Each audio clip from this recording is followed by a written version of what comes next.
Hello, I am Paula Bennett and welcome to my New Zealand Herald podcast, Ask Me Anything.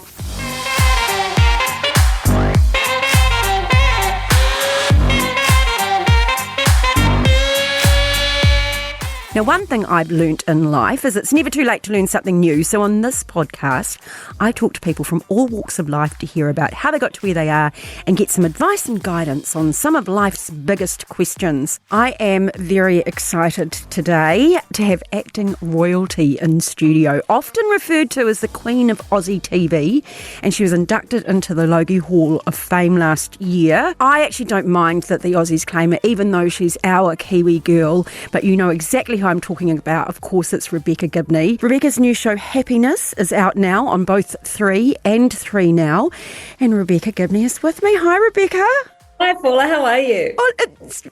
Do you get this all the time? I kind of feel like I know you and that we're friends. Yeah, I do get that, which is absolutely fine. I mean, I was in people's lounge room for a long time, so yeah. I mean, it's better than being the villain and everyone going, I really don't like your character, although I imagine they're fun to play. But I was just like thinking about talking to you, and I was just like, I feel like it should be over wine. Yeah, exactly. Well, I'm happy to do that too. Next time you're down this way. Absolutely. Okay, ease us in. I'm going to do some quick fire questions. Is there something high on the bucket list? If money, time and common sense didn't matter, what would you do? Oh, gosh. Buy a big boat and disappear up the Marlborough Sounds. Oh, yeah, you're living around that area, aren't you? Yeah.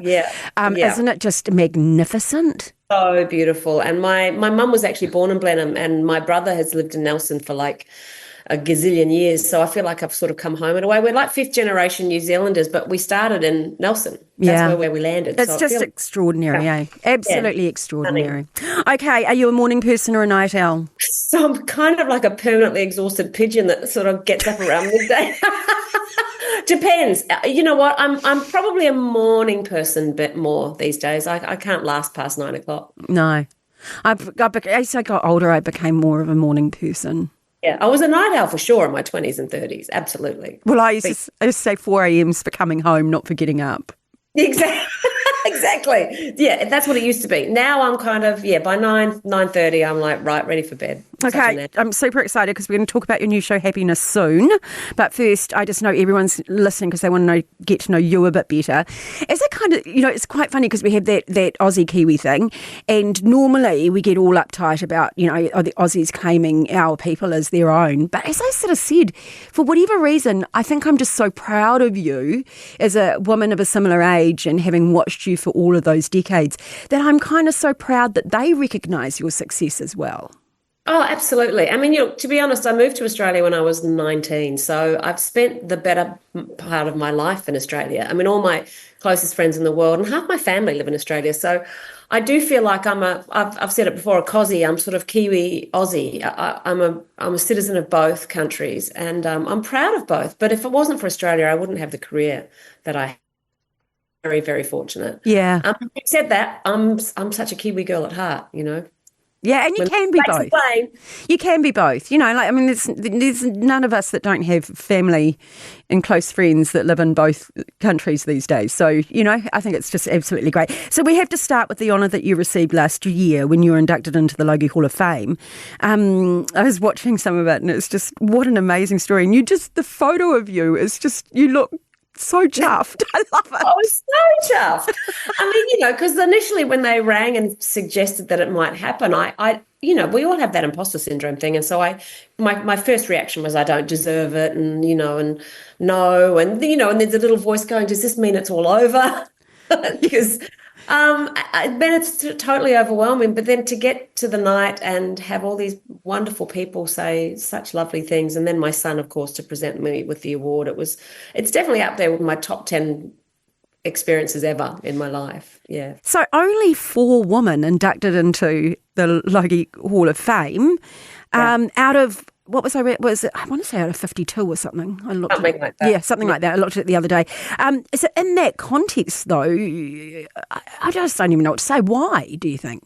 I don't know. I mean, look, to be honest, it's not just that the other, however many were all men. There were shows. There were shows that have been inducted into the Hall of Fame. And so it wasn't just that but yes, there's certainly a lot more men to women. I don't know. Honestly, it's kind of gobsmacking. And I guess what's even sadder is that no one had actually noticed that over the years. No one had made a comment of that until all of a sudden they went, oh, no, Rebecca's the fourth.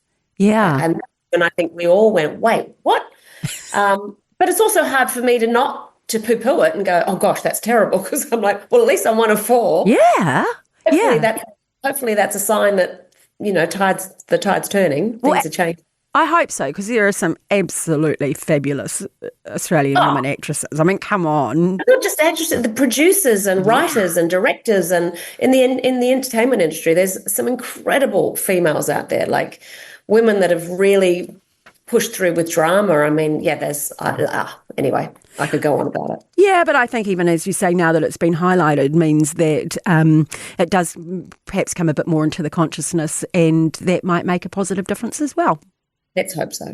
Yes. And let's touch on your son and his speech, because, I mean, it got you, didn't it? There were a few tears. Oh, I would be the same. Well, lots of tears. And the funny thing was, afterwards, we went to the party afterwards, and a lot of people were coming up going, oh, congratulations, and, amazing. But what about your son? All they could talk about was Zach. And people just kept coming up to him going, you're the son that I've always wanted. And oh my goodness, your speech. So, he was pretty chuffed that he got the recognition as well for being such a darling. And as a mum, you're okay with that? Others taking my spotlight would quite, but. I'm so ready. I'm so ready for him to step into his own. And, if I could give him my career now, I would, in a heartbeat.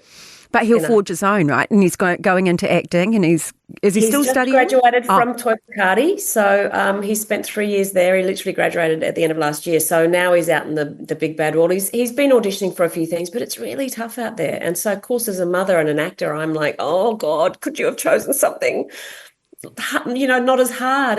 It's full of rejection, and it's a real test of your character. But he's so far, he's had a few knockbacks, and he's like, just, gone, okay, well, it wasn't for me. That's all right. Gave it my best shot.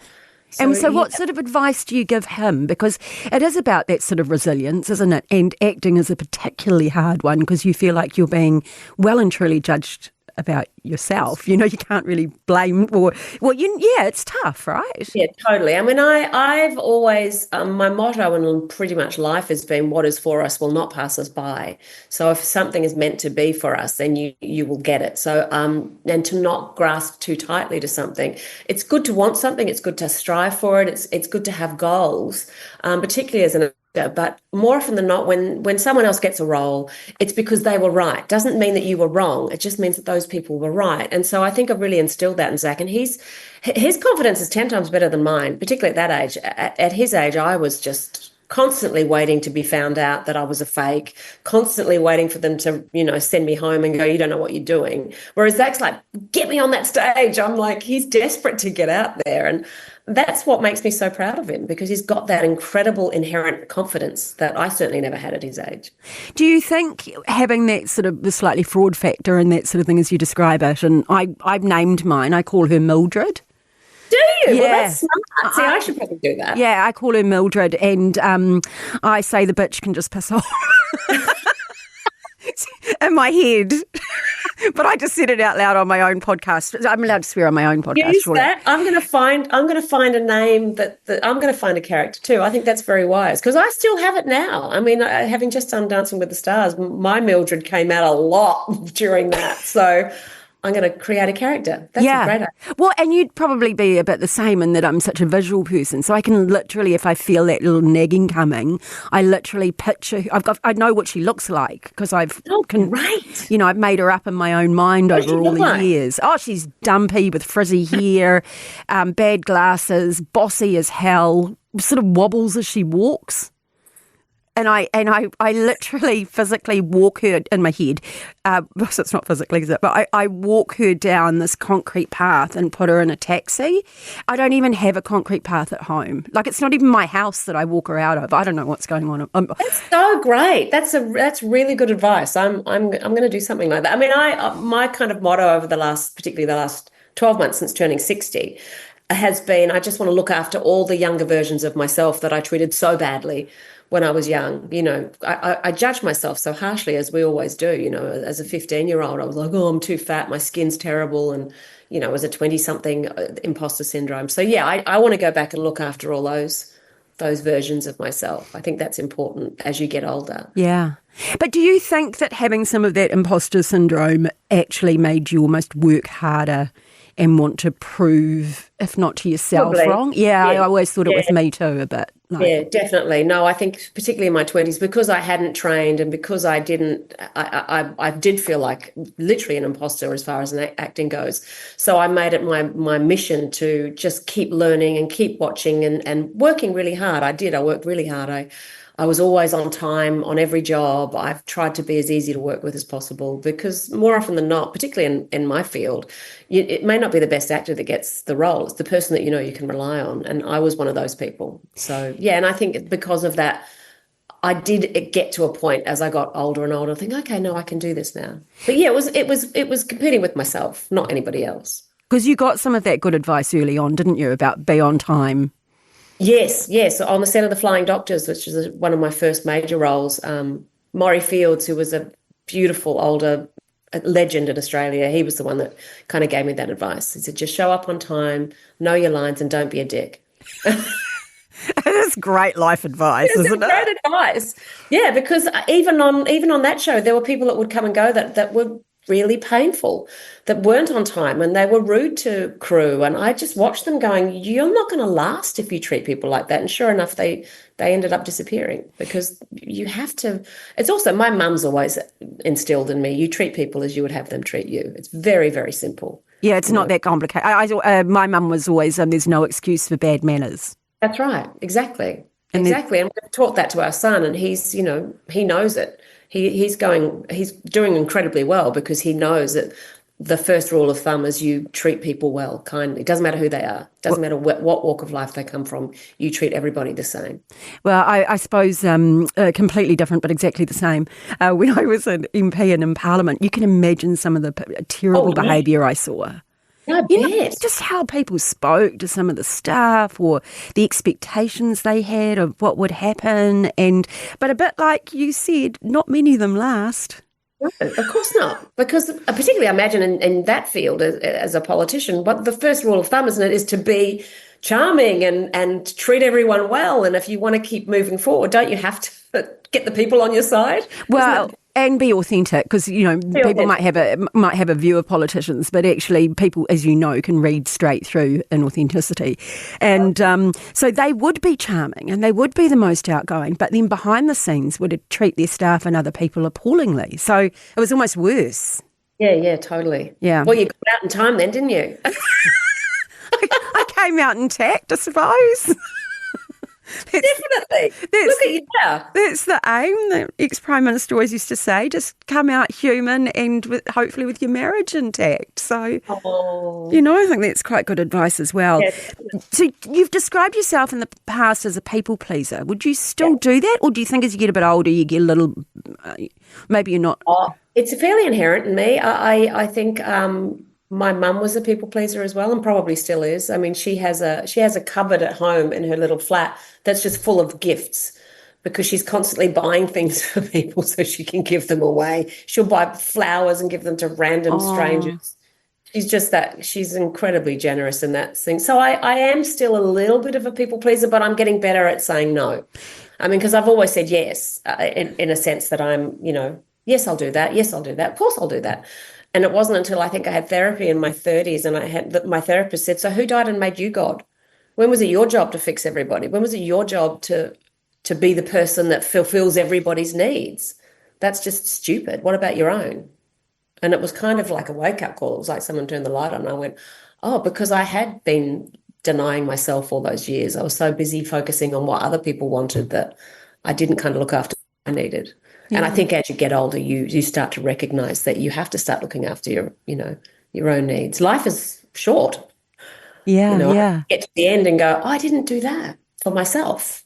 So I am doing that a lot more now. I like that. I like that. You mentioned your mum. So was she part of the reason that you guys came back to New Zealand, or because you No, must? Mum's still in Brisbane. Mum Oh, lives in Brisbane, and my brother is married to the most beautiful woman who used to be the head of aged care in Brisbane. So she's got a real heart for the elderly, and so they look after Mum incredibly well. Plus, my elder sister's there as well, and she's got 1,000 grandchildren around her. So she really loves being in Brisbane. I mean, if I could live in Brisbane, I would, but I can't. So I go over backwards and forwards all the time. We recently had her 90th about 3 weeks ago in Brisbane. We had the whole family come together and celebrate her 90th. So, oh, yeah. isn't it's amazing? I've got an older mother as well that I've been looking after, and we were reminiscing that this time a year ago we were told that she literally had days to live, and we went out shopping in the weekend. That's amazing. See, that's happened to Mum too. We've had that with Mum too. We've all made the mercy dash to the hospital bed where she's had a fall or whatever, and they've gone, we're not quite sure. And sure enough, she's pulled through again. She's had so many falls and she's covered in so many bruises and she's got everything wrong with her, but her brain is still as sharp as a tack. And that's the other thing, is she said not only about 3 weeks ago, she said, darling, the hard thing is with aging is everything on the outside falls apart and your organs and everything, but your brain, her brain is still the same as when she was 35. She does Wordle every day. She's on Instagram. She's on Facebook. She does electronic transfers. She's so switched on in her brain. But it's just everything else that's failing her. Yeah, and what a delight to be able to have that time. That's what I just think. I think, oh, I'm just so blessed. Oh, totally. To have that time. And that's the thing about getting a bit older, when you start losing friends and family members and you think, gosh, we don't have that long, so make the most of it. Sit and actually listen and ask the questions that you've always wanted to know. And I bet with all those grandchildren, it would just be an absolute delight for her as well. Totally. And they luckily, they drop in and see her all the time as well. So she's in a block of units with the Golden Girls, we call them. She's got like Pat next door and Eunice on the other side, and there's Betty and then there's Chris downstairs. And they don't get as many visitors, whereas Mum's got grandkids just coming and going all the time. So yeah. She's much loved. Oh, I love that. That's really cool. Okay, Rebecca, when we come back, we're going to find out more about this new show of yours, Happiness, that we're all watching at the moment. You've also got a very busy year coming up, so we're going to get some advice and come back really shortly.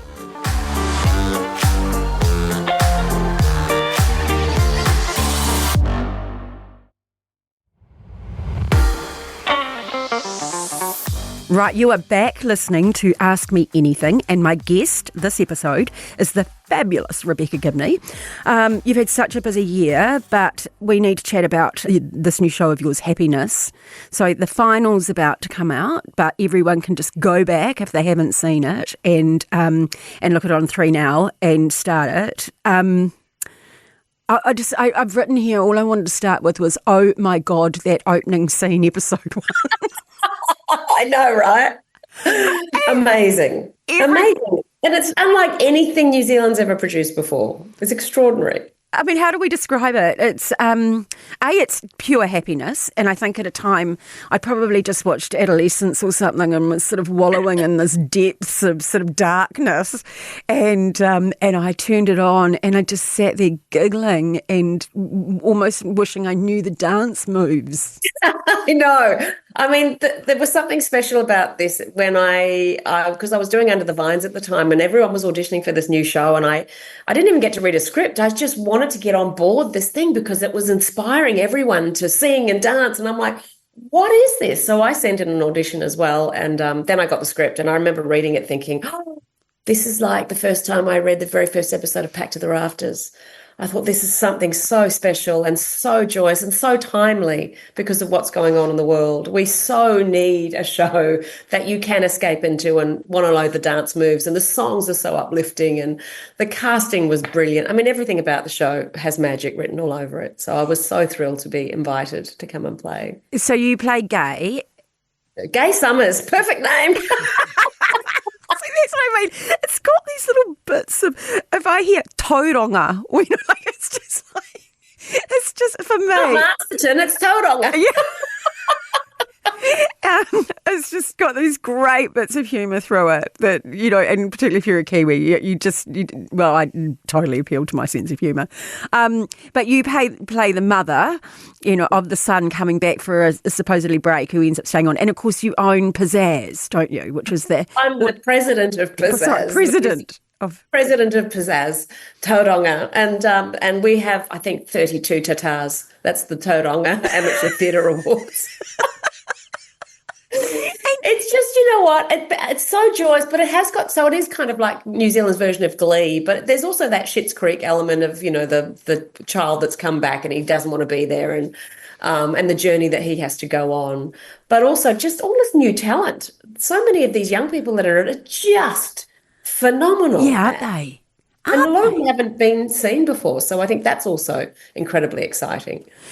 So how on earth did you do the singing and the dancing, and was that a challenge for you? That was a huge challenge because I danced years and years ago when I was like 14 or 13, jazz ballet, and singing was something that I loved to do in the shower, but of course I'm not a singer, and I'm still not a singer, but because I was able to carry a tune, and Gay doesn't need to be a brilliant singer. She just needs to be able to get in with the rest of the chorus. I loved it. I got to do warm-ups. I got to get in a studio and sing with real singers. We got to have choreography. It was just really fun. And again, it just brought out the young child in me, the one that, did used to love dancing when I was young and did love singing. So to be given that opportunity was just such a gift. And then you got to have you got a gorgeous son in real life, and then you got to have Harry.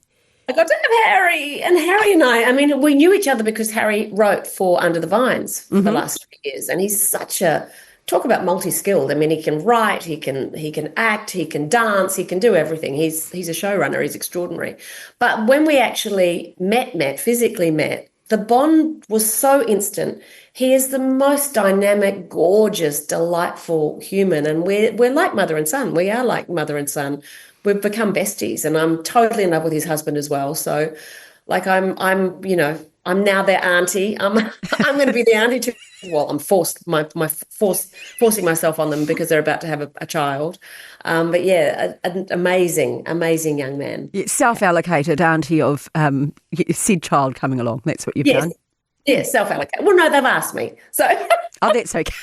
Yeah, they have asked. Can I just say, so Gay must have been so much fun to play. But I know everyone's going to go watch this because I do mean to be rude. That bad frizzy hair, and then even the too much mascara, right? Too much mascara. She's too much of everything. She wears the brightest colours. Like, there's a jumper that I actually wore in the show that I tried to get for Mum because I knew Mum would love it. It's like pink and green and. I went, Gay has no filter, and she's all about sunshine and rainbows and unicorns. And so we needed her to dress like that. Yeah. We needed her to just be, she doesn't care. She's always, and she sees the best in everybody, every situation and every human, she sees the best in it. Yeah. Which I just love. And it's such a joy to play a character like that. And as you say, we are at a time right now where we need some joy. We need a bit of happiness. We need a little bit of something not too complicated, actually. Yeah. Even though it's got a lovely storyline through it, and as you say, there's talent coming through. But the songs are phenomenal. The musical numbers they've got hits written all over them. I'm pretty sure they'll be letting out an album at some point just because the songs are incredible. Well, they would have to, and then we'll be like we were in the 80s with Grease, exactly. mid-70s, yeah, it would have been. Exactly. Mid-70s when we all decided we needed to learn the Grease moves. Exactly. Nothing's changed. No, it all just goes around. Okay, so was this the kind of role you were looking for at this time in your career, if you like, as you say, it kind of came along? It wasn't actually that I was looking for it. It just came along and it was perfect timing. I feel very fortunate in that, I'm now at a stage in my career that I can just look at what's out there and go for different challenges. I want to keep reinventing myself. Another thing's come up recently that may or may not happen, but it's in a totally different field for me, going down a totally different path. And I normally would have said, no. But this year, for some reason, I keep going, sure, I'll have a look at that. Yeah, why not? I just don't want to stagnate. Like I've said, I don't want to head into my third act and just be boring. I don't want to retire. I don't want to garden. I want to do stuff. So is that what led you to Dancing with the Stars? Yes, I mean, I've been offered that a couple of times before in the past, and I've always said no. I've never actually been available because normally I'm doing a drama or I'm working. And this time, I don't know, a little voice went, yes. I mean, 3 weeks into training, that little voice went, what were you thinking? It's hard work, hey? Everyone I know that's been on it just went, it is physically and mentally incredibly hard work. It's really hard work. And particularly for someone who's a perfectionist like me, when I realized I couldn't do it or get the steps as quickly as I wanted to, I started that self-flagellation again. I started beating myself up constantly. I was going home going, oh my God, I can't do this, and I shouldn't be here, and I'm a failure. Like so I brought up all those feelings of self-doubt from before. To the point where I even had to call a therapist and go, why am I taking this so seriously? This is stupid. Like, it's a dance show. It's a reality dance show. Why am I taking it seriously? And as the therapist said, it's because it's tapping into other sides of me. It's tapping into other things that I probably need to look at. So yeah, that was another, again, I thought it was just a dance show, but it brought up all this other stuff, which is good. Because I think, you have to keep learning and changing and dealing with issues when they come up. Yeah. And if you're not evolving and you're not learning and discovering and changing, then, as you say, you're stagnating, and that's what you've decided not to do at this stage in your life. Exactly right. And also, I've been spouting off about going, oh no, I'm so happy with myself, I'm so comfortable, and I've gotten to an age where and then so this show brought up the fact that I'm not, and I wasn't, and why did I let my fitness go so far down, and why wasn't I ready, and all that stuff, and oh my God, I'm 60, and now my brain doesn't feel 60, but my body sure as shit does. I couldn't do a lot of the things that all the other dancers were doing. I was I'm much older than all the other contestants, and that was blatantly obvious by the time we got to perform. And let's talk a bit about theatre. So happiness, of course, is all about community theatre. Exactly. So now I'm about to do a Sydney Theatre Company play. Wow. Yes. Well, I've never done anything with the Sydney Theatre Company either, and I haven't actually been on stage for over 22 years. And then out of the blue, I got offered a play, and again, because I'd just finished Happiness, I went, sure, great, yeah, let's do that. And then my agent a few weeks later started, doing the finer details, and went, so it's a 6-week run, 8 shows a week. And I went, wait, what? Wait, sorry, what? He went, no, it's a 6 shows, 8 shows a week. I went, 8 shows a week? What do you mean 8 shows? So who's my understudy? And they said, no, you don't have an understudy. And I went, what? What if I get sick? And they went, well, the show gets cancelled. And I'm like, no. Yeah, the perfectionist in you would be going, there's no way I can let people down like that. Yeah, exactly. So here I go again. So how different is it to be live on stage to being behind the camera? I'll tell you in about in front 6 of the weeks. camera. I'm not doing it till July, Oh, okay. so I start rehearsals in June. It's hard. It's tricky. Cameras for me are easy because they're inanimate objects, and normally by the time you get on a film set, you've gotten to know the crew, and so it's like performing in front of your family. And they're small. It's a small, whereas stage theatre, you're up in front of 500 people, strangers. So, and it's that thing of being judged, and God, am I going to remember my lines and all that? Luckily, the people that I'm working with on this play, 3 of them or 2 of them are already very good friends. In fact, one of them is in Happiness. Oh, Jessie. Nate. Yeah, so she's coming across to do the play. So, and she's been doing theatre for years. So she said, "I'll hold your hand. I'll help you through it." So yeah, and it has been a while. But you, like a lot of people, also say that they kind of thrive off that, the energy from an audience. No, she's shaking her head. If you're only listening, no, I'm the opposite. I get terrible stage fright, because that was the other problem with Dancing with the Stars. I rehearsed and thought I'd got to a point where the dance was great. But then as soon as I got out there in front of a live audience, and in your heart, you get one go at it and that's it, I just panicked. I absolutely froze.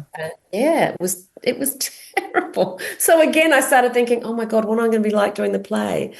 Luckily, you get to rehearse it for like 5 weeks, and then you're doing the same show. Whereas with Dancing with the Stars, you're doing a different dance every week. So it was harder, I think. So hopefully that means the play's going to be easier. Well, I might just state the bleeding obvious. You can act.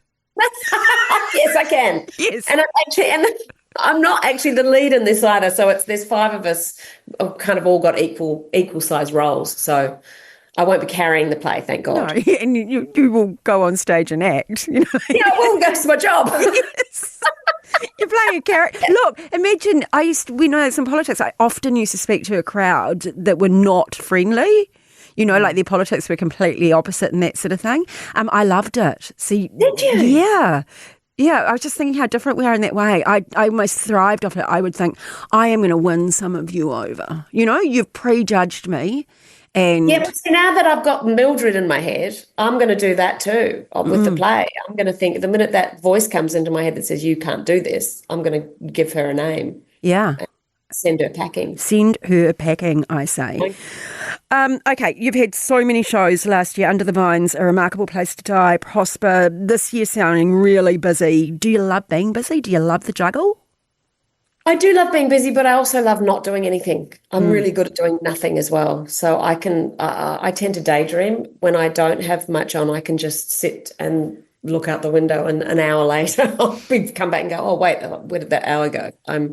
And because we're here in Marlborough and we're literally in the middle of the bush and we've got a river and trees and flowers and stuff, I'm good at doing nothing. I love that.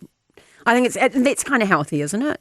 When you're totally. into something, you're into it, and then when you've got that time, actually let the mind wander and take that time to reflect and everything else. Absolutely. Okay, I love that. Okay, to end this segment, Rebecca, I want to know, but it doesn't have to be exactly, but the best advice you think you've ever been given, and who was it from? Probably, well, I think it was my mum that said, lower your expectations and raise your appreciation. Oh, I haven't heard that. And that was years ago. Say it again. Lower your expectations and raise your appreciation. And so it's all about gratitude. Being grateful for what you do have. Doesn't mean you don't strive for more or want more, but don't expect that things are going to change everything. If once you get something, that's going to make me happy, or if I get that, that's going to do this for me. It's like getting things means nothing. It's actually about contentment at the end of the day. And contentment for me is I don't chase happiness. I chase contentment, and luckily I've got it. I don't actually want for anything. I feel incredibly grateful. So every day I do wake up, and the first thing I do as soon as I open my eyes is thank you for that sleep. Thank you for this pillow. Thank you for giving me another day. Just thank you. And it's not that I'm praying to God or anything. I'm just going, thank you. Thank you for giving this to me. Oh, I love it. Yeah, and it just sort of quietens it all and keeps probably you a bit real as well. It does, and it keeps everything in perspective as well. Because you just think, God, I've got so much. I'm so, so lucky, and I'm so grateful for that. Yeah, and I my sister sent me a thing the other day saying, God, give me strength to change the things I can, or courage to change the wisdom, whatever, and also the strength to tell people to bugger off. That was another good one. That's my sister. Yeah, I like that. Yeah. Right, people to bugger off. You don't need that. Absolutely. I'm reading Mel Robbins' book, Let Them, at the moment. The theory, and that's a good one too. Okay, I like a recommendation. It's really good. Well, it is about you can't control everybody. You can control yourself. So let them have their opinions. Let them do whatever they're going to do. Let them hate you. Let them whatever, and then let me how I react to it. It's very different to just reacting to someone else. Okay. Yeah, it's good.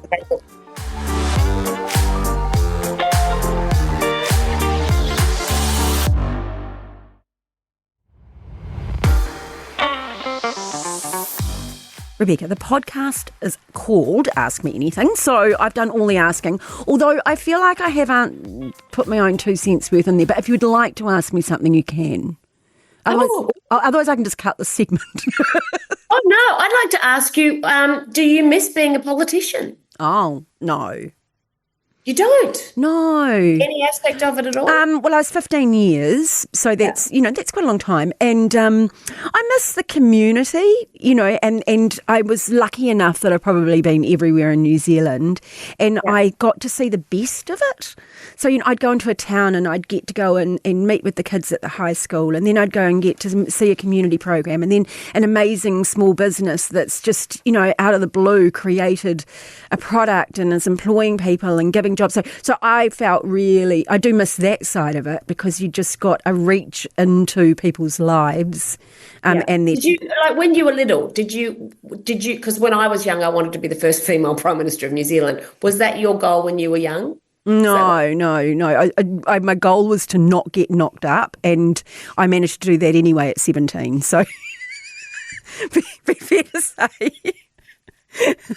Be fair to say that politics was not on the radar for quite a few years there. It was just kind of survival. And then I just started getting this attitude, and it was a bit like, well, why not me? Right. And why not me? Why not you? Exactly. Why not you Prime Minister, as Prime Minister? Yeah. Why not? Yeah. So, no. And I now, whenever I get the opportunity to speak to school kids, I'll say, why not you? Is your school not fancy enough? Is your house not good? Are you a bit poor? Well, that's just not in New Zealand.